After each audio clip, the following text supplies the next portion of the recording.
O projeto Inclusiva Raridade é um emocionante curta-metragem em formato de documentário que busca lançar luz sobre a temática da inclusão por uma perspectiva inspiradora e impactante, sensibilizando o público para as questões enfrentadas por pessoas com deficiência, contribuindo para uma mudança positiva na percepção da sociedade em relação à diversidade e à inclusão. Quando nós falamos sobre a visibilidade das pessoas com deficiência, é necessário que nós entendamos o contexto histórico de tudo o que aconteceu até o que nós compreendemos hoje.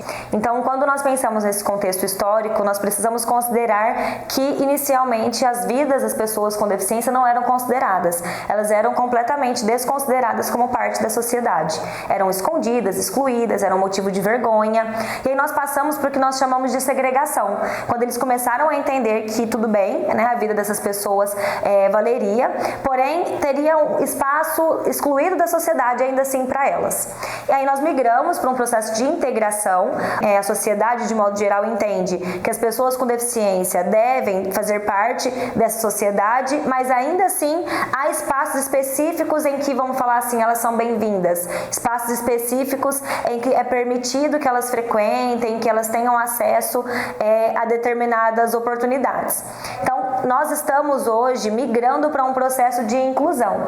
Esse processo de inclusão ainda não está estabelecido, porque nós sabemos que as pessoas com deficiência e suas famílias lutam excessivamente e diariamente, muitas vezes por direitos básicos de acesso à saúde e educação. Então, elas não estão completamente inseridas na sociedade da forma como nós esperamos. Quando nós pensamos nas nomenclaturas, é comum que a sociedade banalize a importância delas. Então, antes nós chamávamos de pessoas excepcionais, de pessoas especiais, deficientes, e hoje a nomenclatura adequada é pessoa com deficiência. E, como eu disse, muitas pessoas banalizam, acreditam que não tem muita relevância, né? Que nada mais é do que uma palavra. Mas tem muita diferença quando nós consideramos que nós não estamos falando o deficiente da minha família, o deficiente da minha sala, da minha escola, eu vi um deficiente, porque nós estamos desconsiderando que essa pessoa é uma pessoa, que esse indivíduo é uma pessoa. Então, é uma pessoa com deficiência. E quando a gente considera isso, muda tudo. Muda o nosso olhar e muda a maneira como a gente lida com diferentes situações.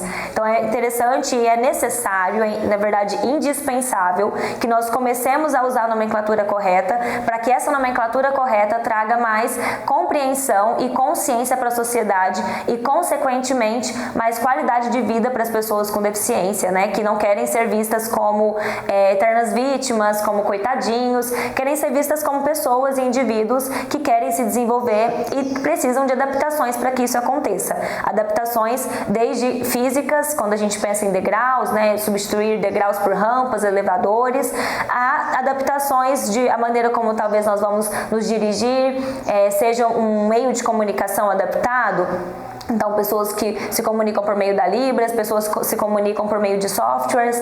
Então, a gente só precisa entender que são maneiras diferentes, talvez, de se desenvolverem, mas não que o desenvolvimento não seja possível. Outra relevância pelo qual hoje o termo adequado é pessoa com deficiência é porque a deficiência, ela ainda é motivo de muito tabu.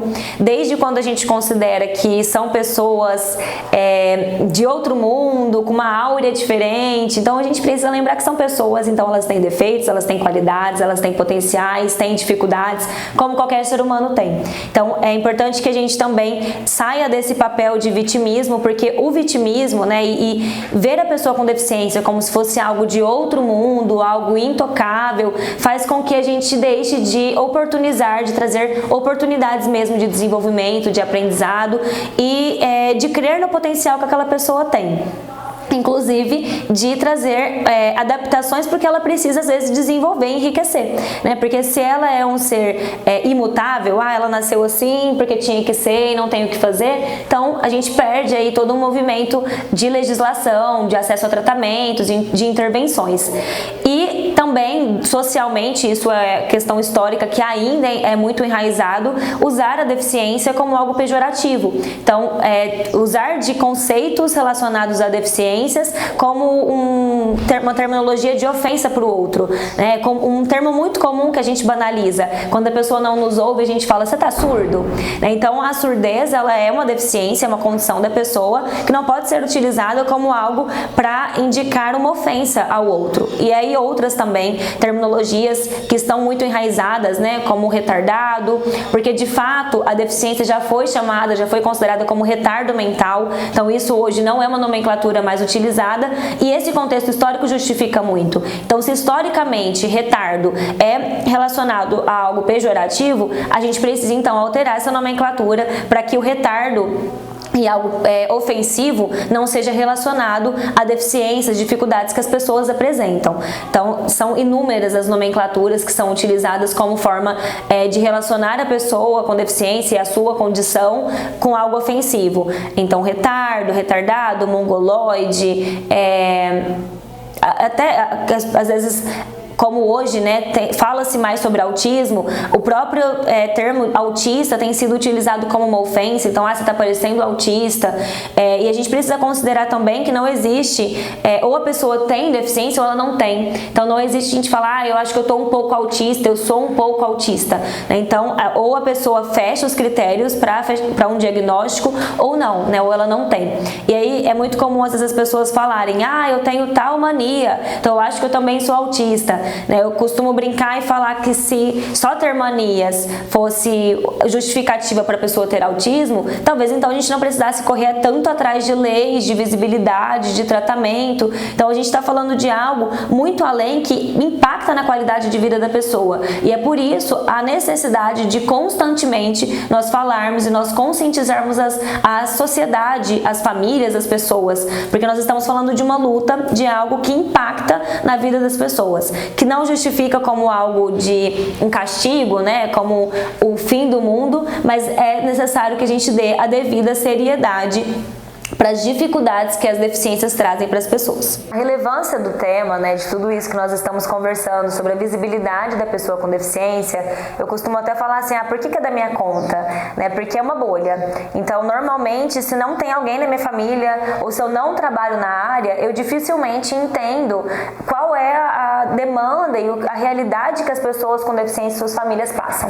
Então, a gente costuma sempre falar que é da conta de todo mundo cada vez mais, né? A última pesquisa que nós temos em 2023 é que 1 a cada 36 pessoas estão dentro do transtorno do espectro autista, então é da conta de todo mundo, porque cada vez mais as pessoas com deficiência estarão nos espaços, é esse o nosso movimento, né, para que elas tenham sim acesso a inúmeras oportunidades, e é essa a intenção mesmo dos tratamentos, da conscientização da sociedade. Tem uma legislação, tem uma série de movimentos que nós fazemos que são decorrentes das dificuldades que essas pessoas enfrentam. Quando nós pensamos em visibilidade e na relevância social, nós precisamos compreender que as pessoas com deficiência cada vez mais estarão no mercado de trabalho, e é essa a intenção mesmo dos tratamentos, da conscientização da sociedade. Porém, é importante que nós entendamos que tem uma legislação, tem uma série de movimentos que nós fazemos que são decorrentes das dificuldades que essas pessoas enfrentam. Então, é necessário que nós entendamos que sim, há potenciais que precisam ser explorados e considerados, mas há também dificuldades. Então, a gente não pode também levar para um lado de banalização, né? Como se fosse algo ou irrelevante ou algo comum a todos, né? Como se todos estivessem de alguma forma dentro de algum dentro daquele diagnóstico específico. Nós costumamos citar muito o transtorno do espectro autista devido à relevância que tem. Então, como foi citado, é 1 a cada 36 pessoas que estão dentro do transtorno do espectro autista, mas nós temos inúmeros outros transtornos e deficiências que causam um impacto na qualidade de vida das pessoas e que não podem ser banalizados. Então, nós temos um documento oficial que é o DSM-5, e para que uma pessoa seja considerada dentro de alguma deficiência, alguma patologia, ela precisa atender a critérios. Então, não basta que tenha uma dificuldade. É muito comum que às vezes as pessoas falem, eu acredito que eu tenha TDAH porque eu costumo esquecer sempre a chave, né? Então, citando especificamente sobre o TDAH, não é considerado uma deficiência legalmente falando, mas é um transtorno do neurodesenvolvimento que contempla 16 sintomas para que o diagnóstico seja fechado. Então, não é só esquecer a chave, né, para estar dentro do transtorno de déficit de atenção e hiperatividade. realidade que é o TDAH. Então a gente precisa compreender isso e compreender também que dar visibilidade para as pessoas com deficiência não significa também que essas pessoas vão ser capazes de desempenhar qualquer tipo de profissão, por exemplo. E aí, mais uma vez, a importância da nomenclatura. Não necessariamente pela deficiência, muitas vezes, mas por pessoas. Então, nem todas as pessoas nasceram para lecionar. Tem pessoas que não querem, não gostam, não se identificam ou não têm competência para isso. E não necessariamente têm alguma deficiência. Então, a gente precisa entender o que a pessoa consegue desempenhar dentro dos potenciais que ela tem. Então, talvez seja uma pessoa com impedimento motor, algumas habilidades, algumas profissões, talvez ela não vai conseguir desempenhar, mas não significa também que ela não consiga se encaixar, não consiga ter um bom desempenho em outras áreas. Então, a ideia da diversidade é isso, nós pensarmos que cada um, como um ser raro e singular, é capaz de ter diferentes oportunidades a partir do que a sociedade traz, né, de consequências e de compreensão dentro da individualidade de cada um. Um tema muito relevante é a questão do capacitismo. Muito se fala sobre inúmeros preconceitos e o impedimento que esses preconceitos trazem para as pessoas, mas é pouco dito sobre o capacitismo, que é o preconceito relacionado às deficiências das pessoas. Nós sabemos que muitas famílias têm crenças limitantes e que impactam no desenvolvimento dos filhos, das pessoas ao qual elas são responsáveis, mas nós sabemos também que essas crenças, elas vêm de um cunho social, de algo que está enraizado. Então, algumas das crenças enraizadas que causam prejuízos no desenvolvimento da pessoa com deficiência e na visibilidade. Nós acreditarmos que são eternos bebês, né? Então, se a gente entende que são eternos bebês, ele não precisa ter autonomia. Não precisa ter autonomia para trabalhar sozinho, para ter uma renda, para ir sozinho no shopping, para ter amigos, talvez para namorar, para se casar, fazer uma faculdade. Então, nós precisamos entender que talvez sejam pessoas que precisam de mais suporte, precisam de mais ajuda, mas não necessariamente precisem ser dependentes de alguém, de uma terceira pessoa para o resto da vida. E caso elas necessitem, que isso seja por meio de, ainda assim, que cause uma independência. Então, talvez a pessoa tenha um impedimento motor e ela vai estar destinada a necessitar sempre de uma outra pessoa para ajudá-la no banho. Mas talvez ela possa trabalhar e com o próprio dinheiro ela contrata um profissional para estar ali ajudando ela no banho, né? E não como uma relação de caridade, de favor ou de incapacidade. Outro mito é a questão que a gente costuma sempre orientar, que as pessoas, elas são pessoas com deficiência nos direitos, então as famílias devem sim buscar pelos seus direitos, fazer valer a legislação, mas elas também são pessoas com deficiência para os seus deveres. Então é muito comum às vezes, principalmente quando a gente pensa ainda na infância, as crianças não terem alguns limites, não seguirem algumas regras pela justificativa de que elas têm deficiência. Então ela é uma pessoa com deficiência nos direitos e nos deveres. Então não é porque ela tem uma deficiência que ela pode quebrar o que ela quiser na hora que ela quiser, mexer em tudo o que ela quer, porque isso pode colocar ela em risco, pode trazer prejuízos. Então a questão dos limites e regras, eles são importantes e imprescindíveis para qualquer indivíduo. Claro, sempre respeitando o que a criança consegue entender em cada idade e com as habilidades que ela tem. Então talvez isso seja sim um processo gradativo. A gente não precisa e não deve ser ferro e fogo, 880, mas a gente precisa considerar aí adaptações para que elas sejam capazes de aprender. A dificuldade, né, e o empecilho vem quando a gente bate o martelo da incapacidade. Dentro de tudo isso é necessário que a gente entenda qual é a nossa responsabilidade enquanto sociedade para garantir uma visibilidade e um futuro diferente para as pessoas com deficiência, mudar todo esse contexto histórico.